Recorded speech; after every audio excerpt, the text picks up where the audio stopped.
Bien, voy a hacer algunas consideraciones previas a la sesión, que va a ser muy distinta a las anteriores, en donde hemos estado viendo ya en 2 ocasiones el tema del diagnóstico de valores. La primera observación que voy a hacer es que el grupo ya entendió de manera correcta cómo se califica cada reactivo. De hecho, este momento es el que, si alguno de ustedes todavía no sabe cómo calificar, entonces ya no nos vamos a detener aquí en el grupo, porque atrasamos al grupo. A la persona que todavía no haya entendido cómo calificar los reactivos, por favor mándeme un WhatsApp diciéndome pues que todavía no entiende o cuál es su duda, ¿correcto? Bien. ¿Habría alguien que todavía no ha entendido bien la forma de calificar? Parece que no, parece que todos lo han entendido bien. Aún así, abro la posibilidad de que pudiera haber alguien que todavía no lo capta en su totalidad. Ahora bien, envíe una hoja de cálculo, una hoja de Excel. Para que la abran, por favor, en una laptop, en una computadora, y allí vacíen sus respuestas en la columna correspondiente a cada una de las 3 situaciones. Dice situación tal, situación 2, situación 4, situación 6, porque escogí solamente esas 3. La vez pasada no terminamos de ver completa la situación 2, pero ya no va a ser necesario que yo vaya guiando al grupo, porque el grupo ya sabe cómo hacerlo. Aunque no faltaría alguien, ya sea despistado o de buena fe, que tiene todavía sus dudas, y en ese caso, insisto, pídame instrucciones al WhatsApp personal mío, Juan Bosco Abascal Carranza, ¿correcto? O Abascal Carranza Juan Bosco. El chat desde el que envío toda la información está accesible para todos. Si alguien tiene dificultades para abrir la hoja de Excel porque no tiene Excel, por ejemplo, entonces yo voy a pedirle a esa persona que me diga, yo no tengo Excel. Y si no tiene Excel, le doy una alternativa de cómo hacerle, ¿correcto? Yo enviaría una foto de la cuadrícula que todo mundo que tenga Excel va a usar, con instrucciones para cómo se llena esa cuadrícula en la foto, que probablemente no. Por ejemplo, Patty dice, no, yo no tengo Excel. Sí, pero no me lo digas por aquí, dímelo a mi chat personal para no atrasar al grupo. Yo tomo en cuenta a los que no tengan Excel y les envío un formato alternativo para que puedan vaciar las respuestas a las 3 situaciones, la 2, la 4 y la 6. La 4 la comenzamos a ver la vez pasada y no la terminamos. La 6 se las envié hoy a todos. Si alguien no tiene la situación 6, también mándemela pedir, por favor. Pero espero que todos la tengan. De hecho, estuve enviando para que a nadie le faltara. Envié tanto a los grupos como a las personas, pero podría habérseme pasado a alguien. Y entonces, si alguien no tiene la situación 6, por favor, pídamela y yo se la mando a su chat individual. ¿Correcto? ¿Hasta aquí alguna pregunta sobre las instrucciones que acabo de dar? Parece que están claras. Sí. Muy bien.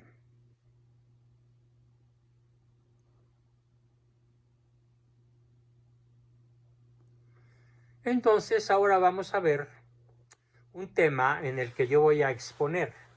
Regresamos al formato expositivo. al formato en el cual yo desarrollo un tema y ustedes van escuchando, van tomando sus notas, van pues acumulando sus dudas o sus preguntas, y después de una exposición de aproximadamente 40 o 45 minutos, igual que siempre ha sido el formato de sesiones anteriores, entonces ya abrimos la posibilidad de que puedan aportar, preguntar, dudar o lo que gusten. Bien, ¿cuál es nuestro tema de hoy? Como está anunciado, hoy comenzamos a ver la jerarquía correcta de los valores. ¿Cómo se obtuvo por parte mía? Es un trabajo profesional que me llevó muchos años hacer. Desde muy joven yo comencé a desarrollar una herramienta para hacer el diagnóstico de valores de mis alumnos, de mis pacientes, de todas las personas que me pedían alguna asesoría, y desde luego en esa asesoría pues se involucraron varias empresas, algunas de ellas muy grandes, muy importantes, con las cuales también apliqué el diagnóstico de valores. ¿Cómo se desarrolló esta herramienta? ¿Qué objetivos tiene? ¿Qué beneficios causa? Les ruego poner muchísima atención. Primero vamos a ver los objetivos y después vamos a ver los beneficios.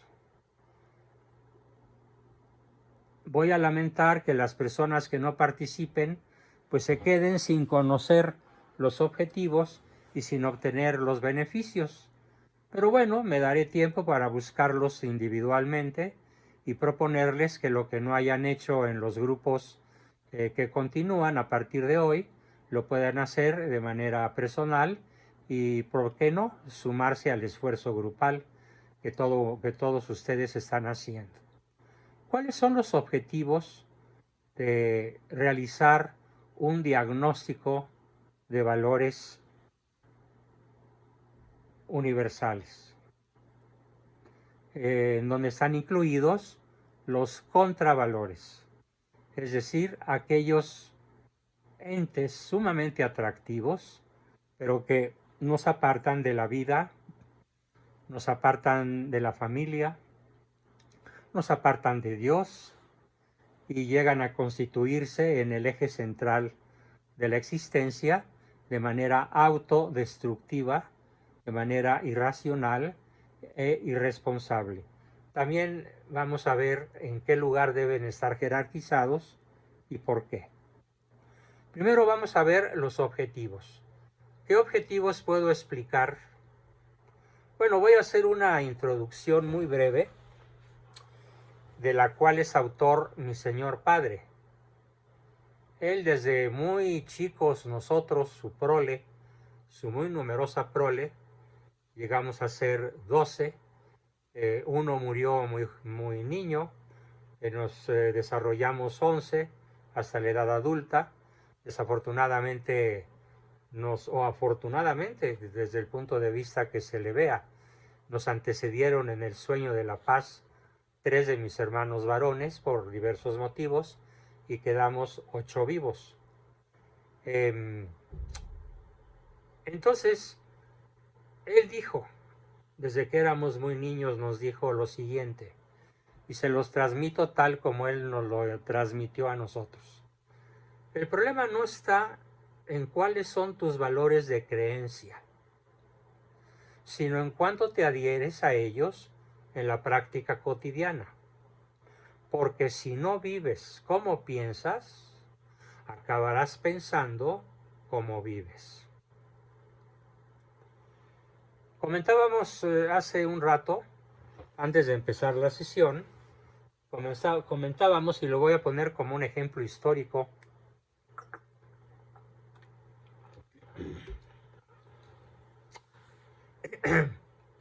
de lo más actualizado,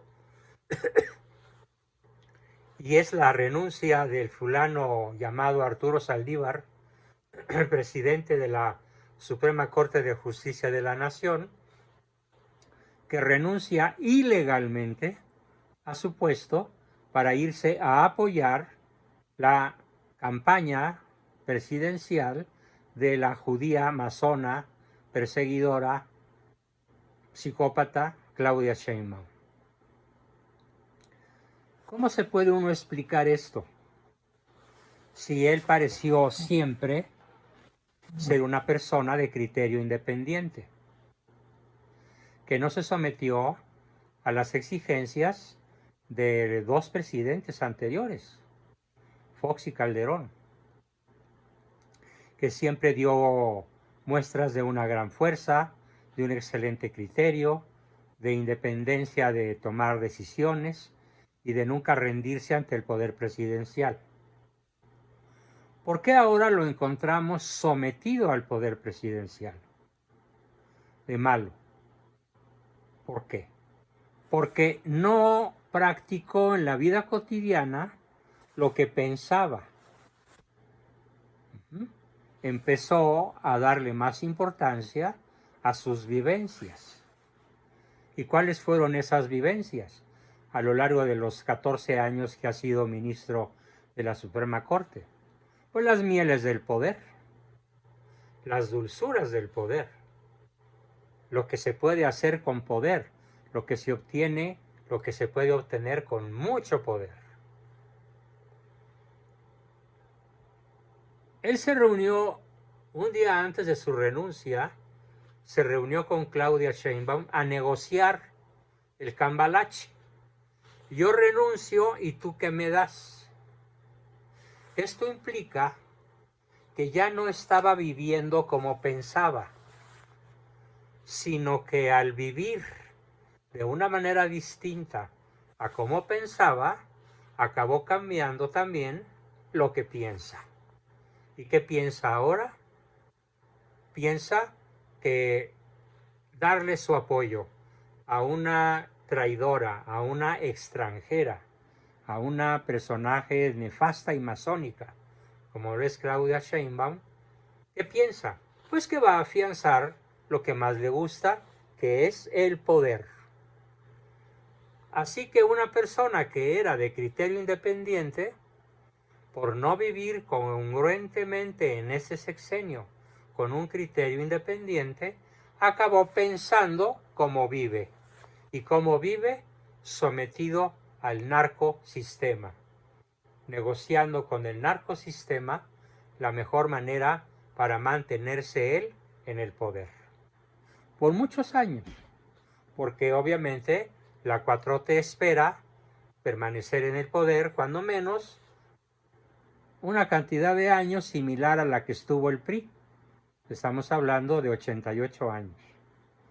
Hacia allá apunta la historia de México, este desdichado país que dio la espalda a la Virgen de Guadalupe, dio la espalda a nuestro Señor Jesucristo y le ha dado el frente con voracidad a todo aquello que son los contravalores. Y repito el concepto, aplicable a cualquiera de nosotros. Si no vivimos como pensamos, por ejemplo, como católicos, si vivimos de manera distinta a como pensamos, acabaremos pensando como vivimos. Y entonces lo que eran valores a los que estábamos profundamente adheridos, pues acabarán siendo hechos a un lado o incluso algo peor, convertidos en contravalores.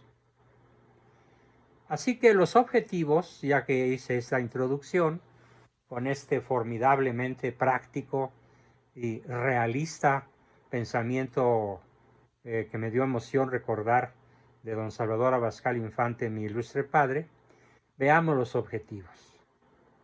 Para todos ustedes, este objetivo hagan lo propio, es de ustedes el objetivo. Conocer lo más objetivamente posible en qué valores y mitos se basan las decisiones cotidianas, ¿sí?, que impactan a las personas que me rodean. Mientras más amplia sea su esfera de acción, la responsabilidad de tener una escala de valores más coherente, más alineada con el orden universal, es mayor. Ese es el primer objetivo. Conocer lo más objetivamente posible en qué valores o mitos se basan mis decisiones cotidianas que afectan a las personas que me rodean.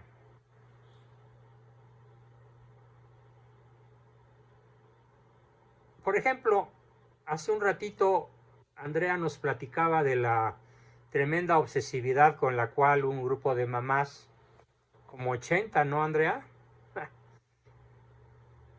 80 señoras preocupadísimas por el detalle del detalle del detalle de lo que van a llevar a sus hijos a un campamento. Entonces eso parece cuestión de ser buena madre. Pues no.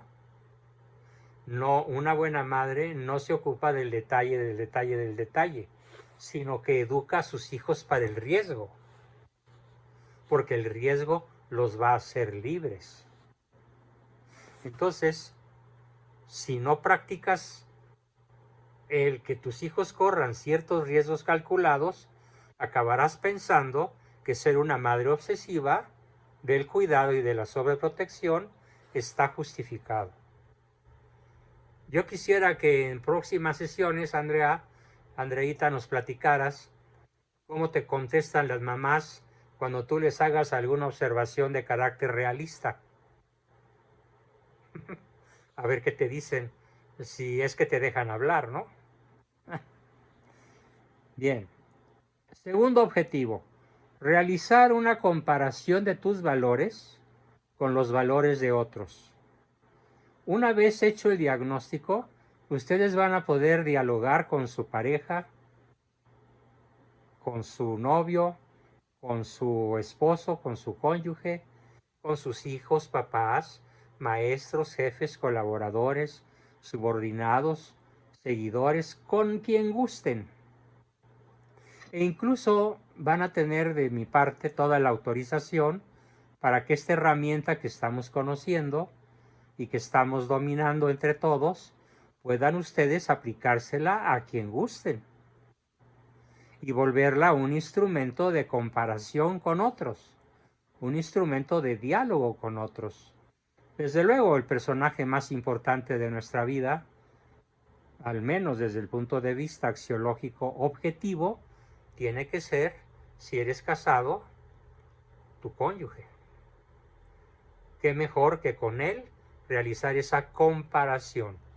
Porque miren, ¿por qué se rompen las parejas?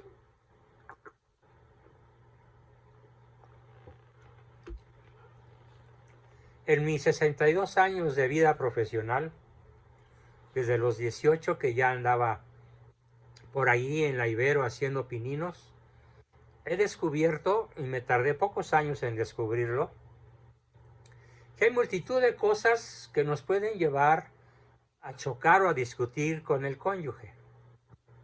Pero finalmente esas discusiones, mientras no toquen el área de los valores, hay salvación. Mientras no toquen el área de los valores operantes, hay reconciliación. Mientras no toquen aspectos axiológicos profundos, la pareja puede seguir adelante. Pongo un ejemplo que probablemente es el más dramático que acontece en nuestra hermosa República Mexicana. En general, el marido, ¿a quién valora más? ¿A quién le da más importancia? Axiológica, valorativa. ¿A su mamá o a su esposa? A su mamá. A su esposa. ¿No? ¿Brincos dieras? No. Debería ser la esposa. Pero es que no es tu esposa, porque dices... Pero la realidad sociológica no es esa.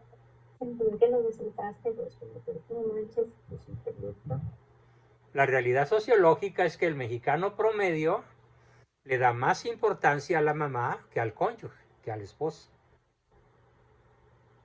Incluso con frases muy hasta de donde que han inspirado canciones.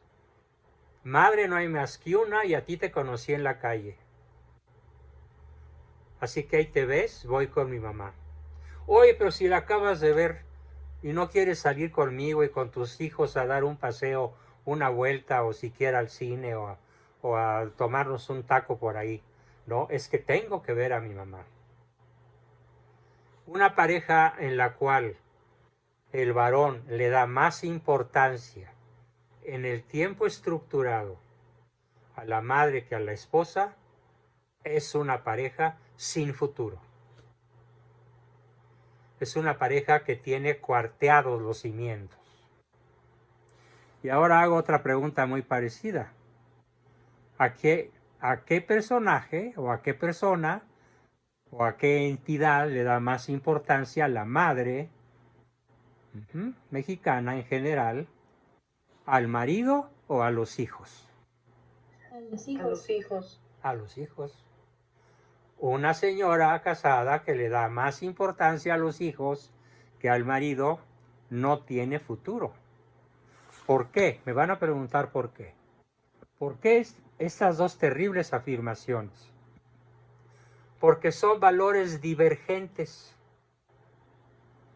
En el caso del marido, que le da más importancia a la mamá, pues jala en una dirección diferente a la que jalaría si jalaría hacia la esposa.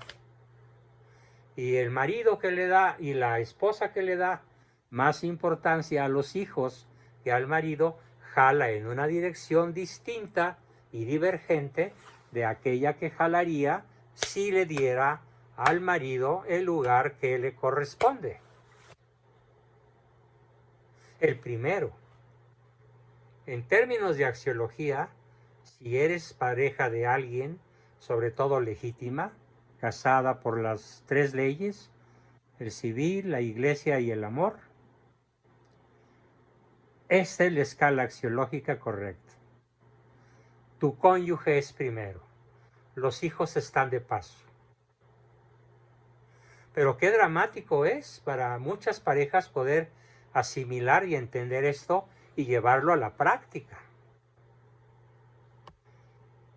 Se traduce en situaciones muy molestas en la vida cotidiana. Parejas que no tienen esta escala de valores bien estructurada, nunca salen solos. El marido siempre jala con la mamá o con los hermanos. La señora siempre jala con los hijos. ¿Cuándo va a salir solita la pareja? Rara vez o nunca. Y entonces aquí se presenta el choque de valores. Por eso es tan importante que a partir de hoy vayamos aprendiendo cuál es el orden ideal de los valores. Ese es el objetivo número 2. Realizar esta comparación de nuestros valores con las personas más importantes de nuestra vida. Número 3. Objetivo número 3. Contar con una base mensurable, es decir, medible, sólida, para analizar las diferencias significativas. Puede haber diferencias no significativas. ¿Esto qué implica? Bueno, pues que son diferencias no dramáticas, que nos pueden llevar de vez en cuando a alguna discusión, pero que pueden zanjarse porque no son diferencias tan dramáticas como a veces se dan. Y entonces en este caso, la posibilidad de acuerdo es factible, pero si las diferencias que vamos a medir entre pareja, entre marido y mujer, son muy significativas, son divergencias muy claras. Por ejemplo, tú le das un 0 a un valor que para ti es irrelevante. Le das 0 en tu escala de valores que ya calificaste. Le diste un 0. En los 3 casos, en el reactivo 2, en el reactivo 4 y en el reactivo 6, ese valor fue calificado con 0. Pero tu marido lo calificó con 5 o con 6 o con 7. Allí hay una diferencia enorme. ¿Cómo nos vamos a dar cuenta de la diferencia? Porque para eso sirven las calificaciones. Para eso sirve la hoja de cálculo que ya les envié a todos y que ojalá todos puedan usar, ya sea en la hoja de Excel o en la hoja alternativa que enviaré para aquellos que no tengan acceso al programa llamado Excel de Microsoft Office. Bien, entonces vamos a contar con una base medible, mensurable, que obviamente aquí tengo que recordar un dicho en psicología que aplica también en el mundo de la física, en el mundo de la química, en el mundo de la política. Y fíjense qué apasionante se enuncia este maravilloso principio. Únicamente podemos modificar aquello que podamos medir. Únicamente podemos modificar aquello que podamos medir. Si no lo podemos medir, no lo podemos modificar. Un ejemplo muy bobo. ¿Qué pasa si tú no puedes medir la temperatura de tu hijo? ¿Al tanteo? No, tienes que usar un termómetro, ya sea bucal o... Exacto, dice Carlos Romero muy adecuadamente, lo escribe en el chat, lo que no se mide no se controla, pero tampoco se modifica.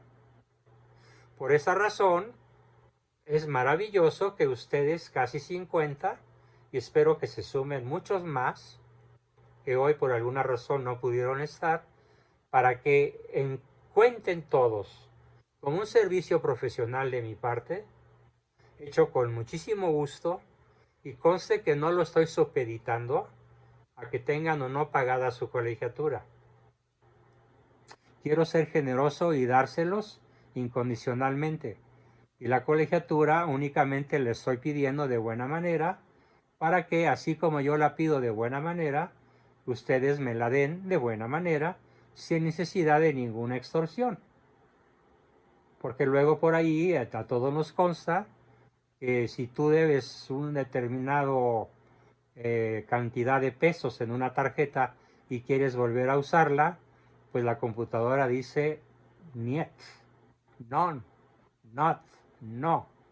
Y así le chilles al despachador, no hay manera de convencer a la computadora de que te abra el crédito, a menos que pagues lo que la computadora considere que debes. Yo no he actuado así nunca en mi carrera profesional, nunca, ni voy a hacerlo jamás. No supedito mi misión a que otros cumplan con su compromiso, pero sí les pido que lo cumplan, por favor, sobre todo porque ahora estoy atravesando por una situación médica muy compleja. Hoy visité a mi hematólogo de base y me mandó una cantidad de exámenes asombrosa, muy complicados. Con palabras, hay un examen que tiene, no me lo van a creer, 32 letras. El examen completo se lee como una palabra de 32 letras. Bueno, quién sabe Dios que sea, pero lo único que sé es que es muy complicado. Bien, así que todo esto fue en función de que contemos con una base mensurable para poder, como dice Carlos Romero, lo que no se mide no se controla, y entonces si lo podemos medir, lo podemos controlar, y lo podemos modificar, y lo podemos negociar. Algo así como, ¿qué te parece si en vez de darle 5 a este valor, ¿por qué no le das un 3? Y en vez de yo darle un 0, ¿por qué no le doy un 2? Y entonces ya estamos muy cerquita. En fin, ese tipo de acuerdos los podremos hacer en sesiones futuras. Ahora, otro objetivo, aparte de los 3 que ya llevamos. El cuarto objetivo sería comparar una escala de valores concreta referida a un grupo o persona específicos. Ojo, contra una escala universalmente válida. Lo explico con más detalle. Eso significa que Estela y Marta Cecilia y Alejandro y Paulita y Lulú y Oliva van a poder comparar sus resultados contra una escala de valores universalmente válida. Los valores en el mundo de la axiología, que es la parte de la filosofía que estudia los valores, el mundo de los valores no es subjetivo. Claro, hay valores subjetivos, pero eso no quiere decir que los valores universales sean subjetivos. ¿No? Los valores universales, como Dios, patria, familia y otros que ya vamos a ver, son universales y no están sujetos a la emoción del momento. Entonces, tú vas a comparar tu escala de valores personal, objetiva o subjetiva, la vas a poder comparar contra una escala universal, contra una escala que es, por lo tanto, invariable. Porque, a ver, pónganse las pilas alguno de ustedes y díganme, si la escala de valores es universal y es objetiva, ¿en qué se fundamenta?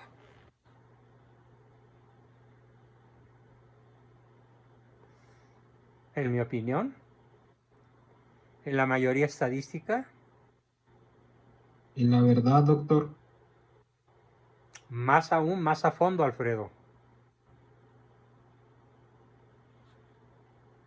Andrea Medina, muy bien, un aplauso del grupo para Andrea. Escribió en el chat, en Dios. Así es. Muy bien, Andreita. No sé si me lo habías oído o lo sacaste de tu inteligente cabecita, pero felicidades, muy bien. La escala de valores concreta, universalmente válida, se fundamenta en un valor absoluto. Y el único valor absoluto se llama Dios. Así que si nos basamos en Dios, vamos a tener una escala de valores objetiva, absoluta, inmodificable, permanente, definitiva, contra la cual compararnos. Voy a poner un ejemplo. ¿Alguien me puede decir, esto deben haberlo aprendido en la secundaria, alguien me puede decir cuánto mide un metro? 100 centímetros. Eso es trampa. Ya sabemos que son 100 centímetros Sí. o 1000 milímetros Exacto. o un metro, pero ¿cuánto mide un metro? un metro. Yo no recuerdo bien, pero creo que es del globo terráqueo, o sea, Ajá, vas sacan bien, las a ver, medidas, síguele, algo así, ¿no? síguele por ahí, ¿vas bien? Y entonces, ay, no me acuerdo bien, pero es lo que mide, Es lo que lo mide divide, la barra. ay, no sé, pero es algo con A ver, eso. Fernando, Bueno, ¿tienes algo que aportar ahí?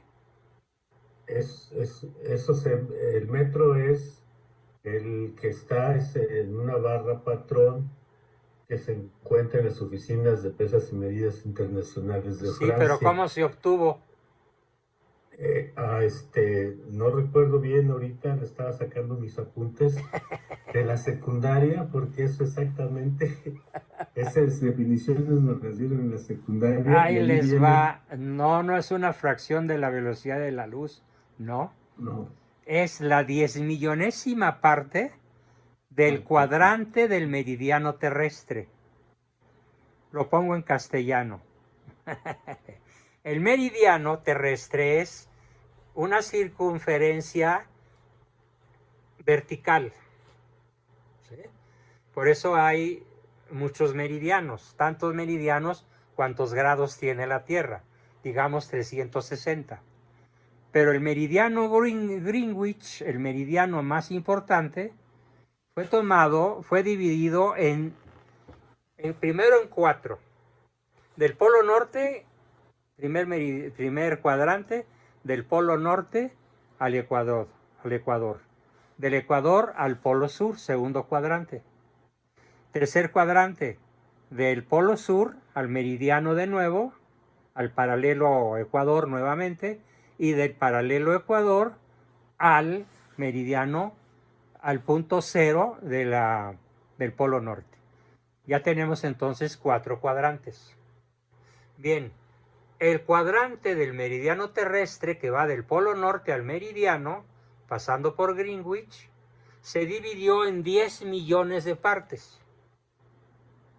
Ese es un metro. La 10.000.000ª parte del cuadrante del meridiano terrestre. No puede haber ya variación. Una vez que se establece el patrón, un metro es un metro. No son 99 centímetros o 99.99, no. Un metro es un metro. Y es una medida universal estándar. Bueno, pues con este ejemplo sirve para definir que Dios es Dios cuando medimos los valores. Y la escala contra la cual comparamos los valores es contra el valor absoluto llamado Dios. Y la escala que Él diseñó, que se llama ley divina, y hablando de una manera un poco más terrícola, ley natural. También nos vamos a poder comparar con grupos concretos. Por ejemplo, nos podemos comparar con un grupo de líderes triunfadores, cuáles serían los valores de un Nelson Mandela, de un Václav Havel, de una Madre Teresa, de Calcuta, en fin. No los podemos medir porque ellos ya murieron y además si estuvieran vivos pues no les podríamos aplicar este examen, pero podemos deducirlo por su forma de comportamiento, por su estilo de vida. Podemos deducir cuál pudo haber sido su escala de valores operantes reales en su vida cotidiana. ¿Sí? Eso nunca lo había escuchado, dice Estela. No, pues te prometo que cada sesión que participes con nosotros vas a estar escuchando cosas que nunca habías escuchado. No solamente tú, sino todos. No eres la única, Estelita. Muy bien, esos fueron los objetivos. Ahora, antes de terminar, tenemos tiempo todavía en esta sesión para platicarles de nuestros beneficios. ¿Qué beneficios vamos a obtener? ¿Qué nos vamos a llevar a casa? ¿O qué vamos a adquirir aquí? ¿O qué vamos a adquirir una vez que hayamos hecho completo nuestro diagnóstico de la situación 2, la situación 4, la situación 6, y que yo les haya dado a todos en grupo las calificaciones ideales, las cuales daré en sesiones próximas, para que todos las anoten y comparen sus números contra los números de la escala de valores universal. ¿Correcto? Bien, primer beneficio. Sirve para anticipar tendencias, comportamientos, decisiones y consecuencias. Repito, este conocimiento nos sirve para anticipar tendencias, comportamientos, decisiones y consecuencias, tanto en los ámbitos individual, familiar, social y empresarial, como en el quehacer de la psicoterapia, de la asesoría individual, que en un determinado momento muchos de ustedes están siguiendo para resolver problemáticas familiares o personales, o de los hijos o del cónyuge. Repito, anticipar el futuro. ¿Qué va a pasar si tu marido vive con estos valores y tú vives con estos otros? ¿Qué va a pasar si tu hijo de 14 años solo cultiva estos antivalores y no se ocupa de los valores? ¿Qué va a suceder? Miren, una de las grandes ventajas que a mí me apasionó en el uso de la psicología, o sea, ¿por qué estudié psicología y no otra cosa? En gran medida fue porque La psicología es una ciencia eminentemente predictiva. Es decir, permite conocer el futuro comportamiento de las personas.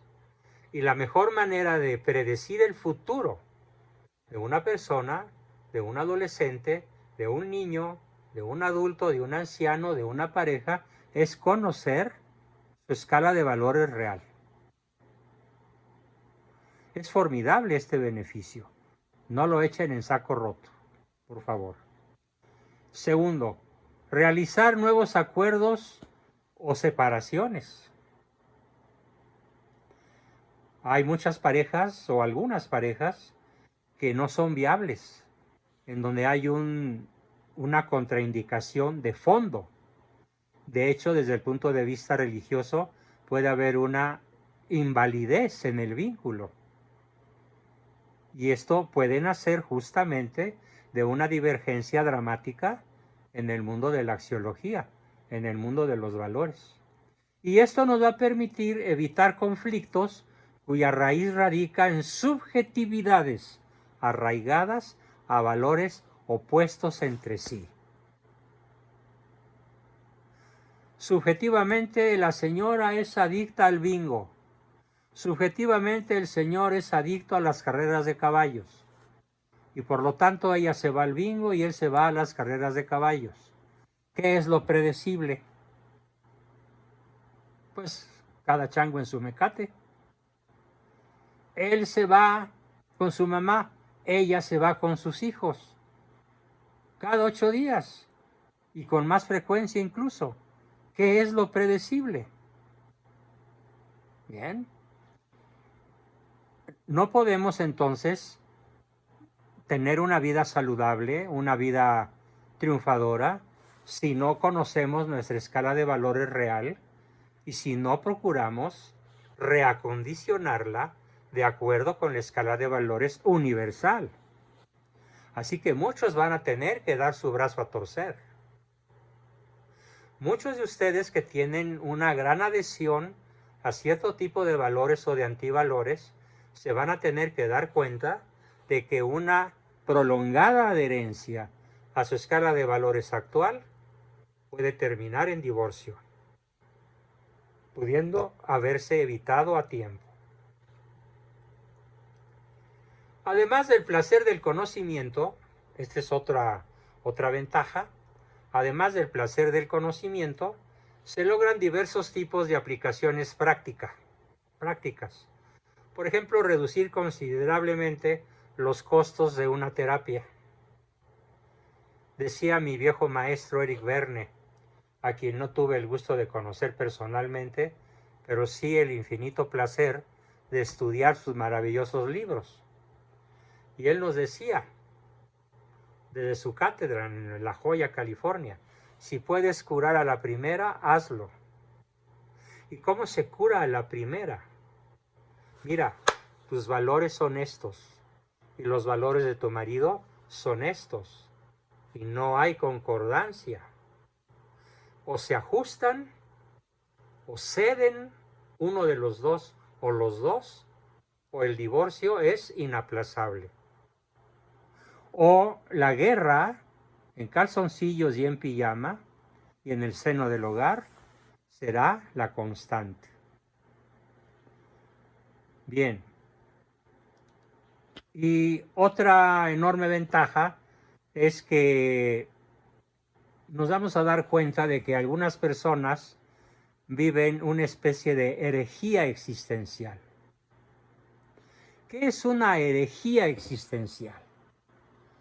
Una herejía existencial es tener una adhesión tan fuerte, tan sólida, tan habitual, tan arraigada a un contravalor o a un valor inferior, que por ese medio, por esa razón, por ese motivo, cada día que pasa te apartas más del fin último de tu existencia, que es Dios.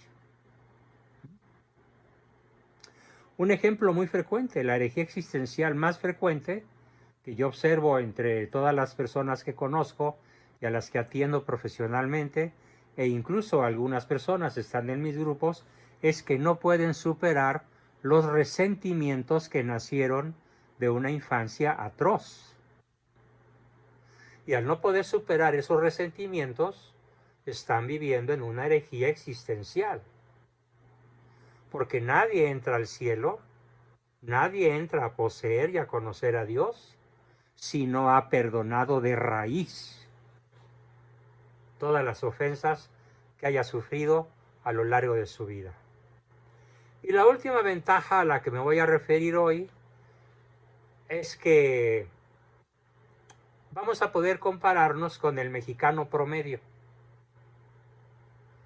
El mexicano varón o el mexicano o la mexicana mujer nos va a servir de punto de referencia para saber si estás a media tabla, si piensas como el montón, si estás arriba de la media tabla, si estás en una posición de élite, que sería muy aplaudible, o si estás por debajo de la media nacional o muy alejada de ella y que por lo tanto te conviene y te urge hacer una revaloración de tu escala de valores.